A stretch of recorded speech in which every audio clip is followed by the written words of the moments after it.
It's pretty easy to see that if you have spinal problems, it can cause things like headaches, neck pain, and back pain.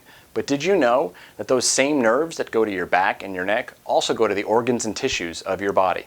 So if you have pressure on the nerves that go to your upper back, those same nerves go to your heart and your lungs. So if you see someone with their head carrying really far forward, like with text neck, it can cause not only neck pain, but shoulder pain, arm pain, and the silent part of it is heart and lungs. The same nerves that go to your low back also go down your leg, but also go to the prostate, colon, genitalia, uterus. So it's important to make sure that those nerves are functioning properly.